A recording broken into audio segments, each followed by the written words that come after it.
Movie की शुरुआत होती है 1953 में। रात के अंधेरे में कुछ बच्चे नमक का घेरा बनाकर कुछ अजीब सी गेम खेल रहे थे। तभी अचानक से उनकी कैंडल बुझ जाती है और उनके आसपास का सामान नीचे गिरने लग जाता है। ये सब देखकर बच्चे डर जाते हैं। ये तीनों 10 सेकंड के अंदर अपनी कैंडल को दोबारा जला देते हैं क्योंकि ये गेम का रूल था। उनमें से एक बच्चा कहता है कि 3:33 हो चुके हैं, अब बस गेम ख़त्म हो ही गई है। ऐसा कहते ही उन्हें एक बहुत भयानक आवाज़ सुनाई देती है। वो आवाज़ उसे कहती है, ये खेल अभी ख़त्म नहीं हुआ है।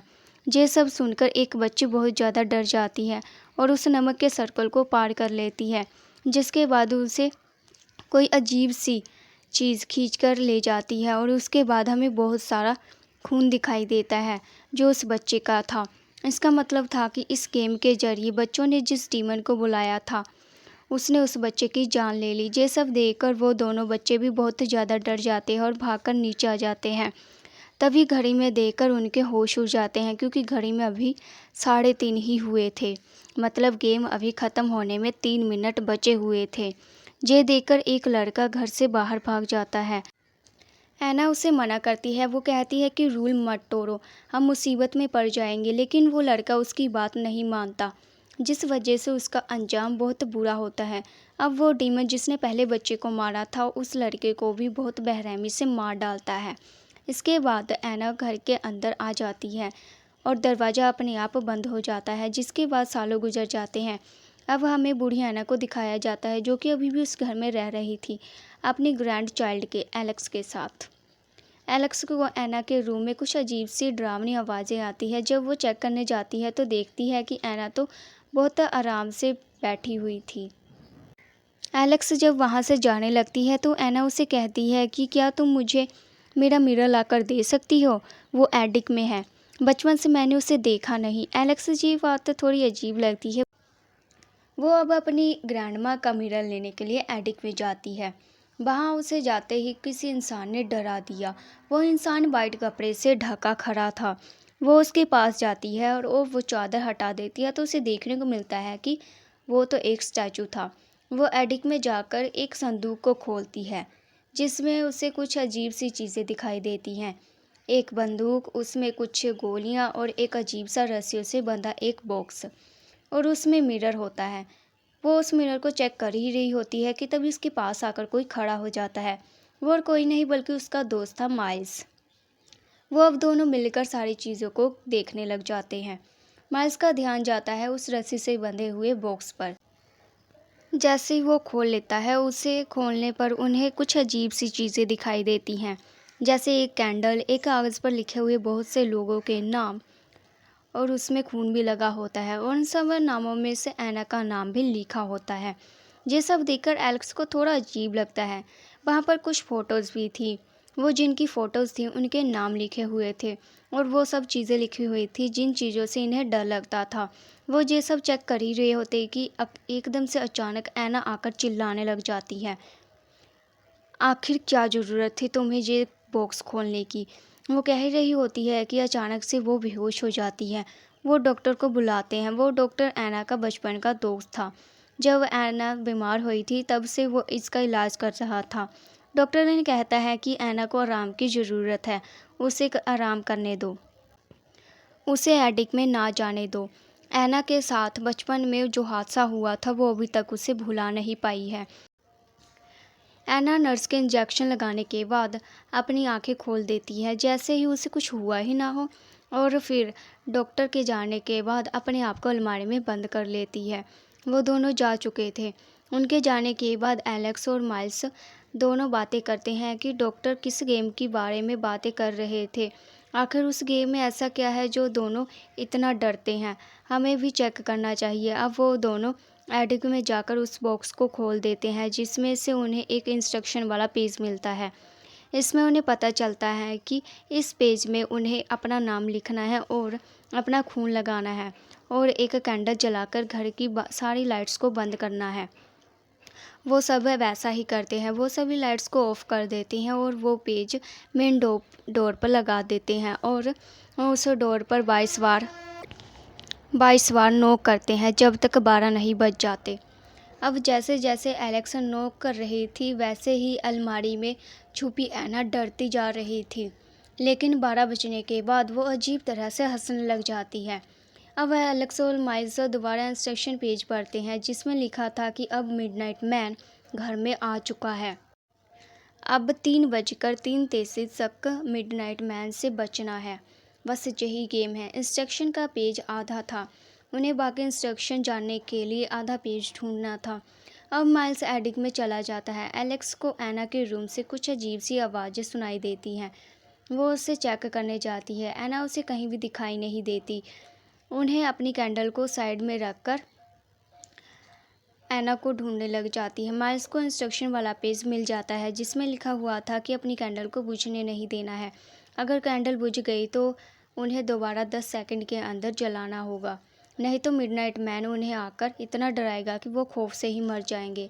एलेक्स जो ऐना को चेक करने के लिए गई हुई थी, पीछे से उसकी कैंडल बुझ जाती है जिसके बारे में उसे पता नहीं चलता, जिस वजह से मिडनाइट मैन आ जाता है उसे डराने। मिडनाइट मैन के आते ही ऐना अपने बेड पर दिखाई देती है। एलेक्स जो डर जाती है उसे मिडनाइट मैन उठाकर दीवार पर पटक देता है। अभी दीवार पर ही लगी हुई थी कि टब में खून भरने लग जाता है और अंदर से एलेक्स निकलने लगी।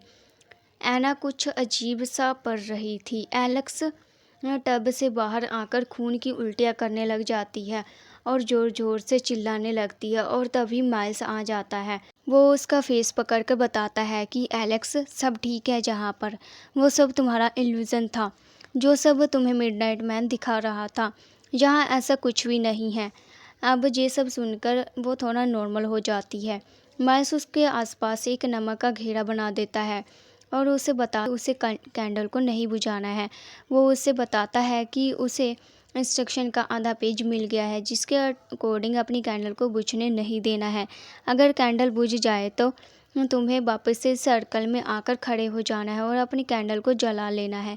साथ में वो बताता है कि इस मिडनाइट मैन को भगाने का एक तरीका ये है कि अगर कोई उसके इल्यूज़न से ना डरे तो वो अपने आप भाग जाता है। माइल्स कहता है कि अब मैं उसके सामने जाऊंगा और मैं किसी इल्यूज़न से नहीं डरूंगा जिससे वो भाग जाएगा और हमारी जान बच जाएगी। मिडनाइट मैन को बुलाने का एक तरीका ये था कि कैंडल को बुझाना। वो वैसा ही करता है, पर 10 सेकंड के बाद भी मिडनाइट मैन नहीं आता। तभी मिडनाइट मैन उसे पीछे से पकड़ लेता है। वो माइल्स को मुंह के अंदर अपना हाथ डाल देता है और बुरी तरह से उसे खींचने लग जाता है, जिस वजह से उसे काफ़ी पेन हो रही थी। मिडनाइट मैन उसे बताता है कि मैं जानता हूँ कि तुम्हें पेन से डर लगता है, इसलिए ही तो मैं तुम्हें दर्द दे रहा हूँ। ये कहते ही वो उसे छोड़ देता है और कहता है कि मुझे कोई और बुला रहा है, कोई और भी ये गेम खेल रहा है। उसके जाने के बाद ये दोनों थोड़ी सुकून की सांस लेते हैं। ये बातचीत कर ही रहे थे कि तभी इनके घर का डोर नॉक होता है। डोर खोलने पर पता चलता है कि इनकी फ्रेंड कायली आई है, जिसे इन्होंने नाइट आउट के लिए बुलाया था। वो उन्हें परेशान देखकर इनकी परेशानी पूछती है। तब वो दोनों पूरी गेम के बारे में कायली को बता देते हैं। उसे ये गेम इंटरेस्टिंग लगती है। अब वो भी गेम खेलने के लिए जिद करने लग जाती है। ये दोनों उसे मना करते रह जाते हैं, लेकिन उसने उनकी कोई बात नहीं मानी और अपना नाम भी उस कागज़ पर लिख दिया और खून भी लगा दिया। इस तरह वो गेम का पार्ट बन गई। तीनों अब अपनी कैंडल जलाकर घूमने लग जाते हैं। अब एलेक्सा अपने पास्ट की स्टोरी बताती है कि किस तरह उसकी मॉम ने अपने आप को फांसी लगा ली थी। फांसी लेने से पहले ऐना ने एलेक्स की मॉम को भी वो मिरर लाने को कहा था, जिसका मतलब था कि एलेक्स की मॉम ने भी गेम खेली थी और मिडनाइट मैन से डरकर ही उन्होंने अपने आप को फांसी लगा ली थी। ये बातें कर ही रहे थे कि उनके पीछे से मिडनाइट मैन आ जाता है और अचानक से इनकी कैंडल भी बुझ जाती है, लेकिन वो जल्दी ही दोबारा जला लेते हैं। लेकिन अब ऊपर से पानी टपकने शुरू हो जाता है। कायली की कैंडल दोबारा बुझ गई और ये कैंडल दोबारा जल नहीं रही थी। वो कायली के इर्द गिर्द नमक का घेरा बना देते हैं और उसे वहीं रहने के लिए कहते हैं ताकि न्यू कैंडल लाकर उसे दे सके। जब वो चले जाते हैं तो वो खुद से बातें करना शुरू कर देती है और कहती है कि मुझे मिडनाइट मैन से बिल्कुल डर नहीं लगता। वो कह ही रही होती है कि मिडनाइट मैन उसके सामने आ जाता है और पैनिक की छोटी सी टंकी में छोटा सा होल कर देता है, जिससे पानी नमक के घेरे तक आ रहा था। जो नमक का घेरे को तोड़ सकता था, वो उसे निकल भी नहीं सकती थी। इसलिए उसने एक गमला उठाकर उसकी मिट्टी नमक के घेरे के आगे डाल देती है और जिससे पानी रुक जाता है। मिडनाइट मैन अब गुस्से में आ चुका था। वो पूरे के पूरे टैंकी के ट्रंक को उठाकर फेंक देता है, जिससे नमक का सर्कल टूट जाता है। अब वो कायली को डराने लगता है। वो अपनी चेहरे को एक रैबिट में बदल देता है, और क्योंकि कायली ने बचपन में एक रैबिट को मार डाला था। देखते ही देखते मिडनाइट मैन उसे पूरी तरह से पोजेस कर लेता है और एक चाकू लेकर गला कटवा देता है। तभी वो एकदम से अपने भ्रम से बाहर आ गई थी और उसे पता चलता है कि वो जिंदा है। दूसरी तरफ दिखाया जाता है कि अब वो डॉक्टर भी आ चुके हैं, जिसे ये लोग मिल चुके थे।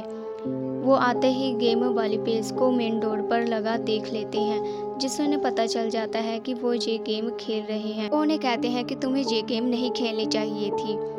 उन्हें ये सब पता है क्योंकि 1953 में एना ने ये गेम खेली थी और डॉक्टर भी उसी रूम में मौजूद थे। उन्हें इस गेम में हिस्सा नहीं लेने दिया गया क्योंकि उनकी एज कम थी। वो कहते हैं कि उस रात सभी मर गए थे, बस एना ही जिंदा बची। वो ये सब बातें बताते हैं कि एना मिडनाइट मैन के लिए काम करती है। वो उनको इंसान सप्लाई करने का काम करती है। वो इंसान देती है जिससे मिडनाइट मैन खेल सके और उनकी जान ले ले। मिडनाइट मैन को हारना बिल्कुल पसंद नहीं है, जिस वजह से उसे कोई नहीं जीत पाता। इसलिए जब कोई जीतने लगता है तो वो उनके साथ चीटिंग कर लेता है। अब हमें इस कायली को दिखाया जाता है जो अपने बचपन वाले रूम में पहुंच जाती है। उसके सामने वही मरा हुआ खरगोश पड़ा होता है जिसे उसने खुद मारा था। तभी उसके सामने मिडनाइट मैन आ जाता है और उसे कहता है कि अब तुम्हारा खेल ख़त्म हुआ। और ऐसा कहने के बाद कायली को मरा हुआ दिखाया जाता है, इस कमरे में नहीं बल्कि उसी जगह पर जहाँ पर उसे चाकू मारा गया था। बाकी सभी वहाँ पर पहुँच जाते हैं और देखकर बुरी तरह से डर जाते हैं। डॉक्टर उन्हें कहते हैं कि हमें एटिक में जाकर गेम को रोकना होगा, नहीं तो सारे मारे जाएंगे। और ये सब नमक का एक घेरा बनाकर खड़े हो जाते हैं। और तभी वहाँ पर एना आ जाती है। एलेक्स रोते हुए उनसे सवाल करती है कि क्यों आपने मेरी मोम को मिनरल लाने को कहा था, क्या कसूर था उनका। इन सब बातों का एना पर सिर्फ इतना कहती है कि मैं गेम हार गई थी। एना देखती है कि उसका डॉक्टर दोस्त उस सर्कल के अंदर नहीं खड़ा था। एना उससे कहती है कि सर्कल के अंदर चले जाओ, नहीं तो मारे जाओगे। डॉक्टर कहते हैं कि मैं तो इस गेम का हिस्सा नहीं हूँ, तो मुझे क्या होगा। तब एना कहती है कि अगर डीमन नहीं तो मैं ही तुम्हें मार डालूंगी। इसके बाद वो अपने हाथ में छुपाए हुए चाकू के साथ उसके पेट में वार कर देती है, उसे मार डालती है। अब एलेक्स ने भी एक गन उठा ली थी जो उस बॉक्स में रखी हुई थी। वो एना को अपने पास आने से रोकती है और जब एना नहीं रुकती तो एलेक्स उसके ऊपर गोली चला देती है, जिसकी वजह से एना की मौत हो जाती है। अब मिडनाइट मैन वहाँ पर आ जाता है। तब माइल्स और एलेक्स कहते हैं कि तुम हमें नहीं मार सकते क्योंकि हम नमक के सर्कल के अंदर हैं। ये लोग नमक के उस सर्कल के अंदर 4 बजे तक बैठे रहते हैं। जैसे ही इन्हें लगता है कि सब ठीक हो चुका है, तब सबसे पहले माइल्स सर्कल के बाहर जाता है और डॉक्टर को चेक करता है कि वो कहीं जिंदा तो नहीं, क्योंकि डॉक्टर ने उनके लिए अपनी जान दे दी थी। तभी माइल्स की नज़र अपनी घड़ी पर जाती है, जहाँ पर अभी 3:30 ही बजे हुए थे। मतलब मिडनाइट मैन ने एक बार फिर से उनके साथ चीटिंग कर दी थी। उसने 4 बजने के बाद भी मिडनाइट मैन ने सारे घड़ियों में टाइम 3:30 बजा दिए थे और ये गेम 3:33 पर ओवर होती थी। माइल्स जो अभी भी सर्कल के बाहर था, मिडनाइट मैन जल्दी से आकर उसका सर पकड़ लेता है और बड़ा सा नाखून उसके मुंह में घुसा देता है और मार डालता है। और आखिर में बस एलेक्स ही बचती है, जिसका मतलब था कि मिडनाइट मैन एलेक्स को अब एना की जगह पर इस्तेमाल करेगा।